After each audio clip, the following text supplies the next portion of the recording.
Day 20 Word of God Genesis chapter 21 verse 22.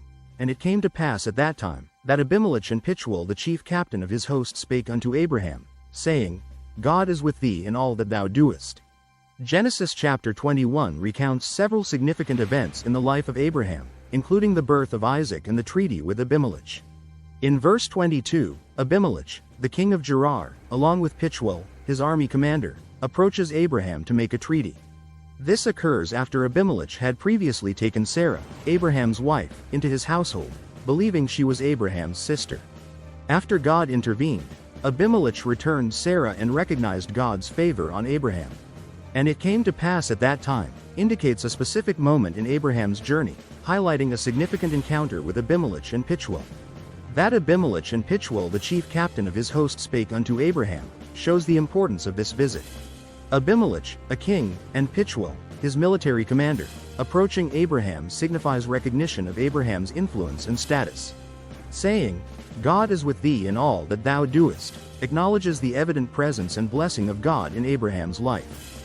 This recognition from Abimelech, a foreign king, underscores the visible impact of God's favor on Abraham, evident in his success and prosperity. Similar to Abraham, Joseph's favor and success in Egypt were recognized by others as evidence of God's presence with him. Genesis chapter 39 verse 2-3. The nations surrounding Israel recognized God's hand in their victories and successes, acknowledging God's power and presence with his people. Joshua chapter 2 verse 9-11.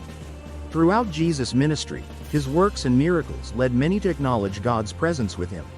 Even Nicodemus, a Pharisee, recognized that Jesus' signs indicated God was with him. John chapter 3 verse 2.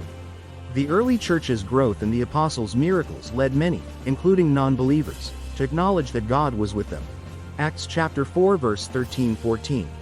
For believers today, Genesis chapter 21 verse 22 encourages us to live in a way that visibly reflects God's presence and blessing. It challenges us to cultivate a deep relationship with God, seeking his guidance and favor in all we do. This verse invites us to trust in God's faithfulness and to live out our faith in such a way that others can see God's work in our lives. It also reminds us that our actions and successes should point others to God, acknowledging his sovereignty and goodness. God bless you and give you grace after grace.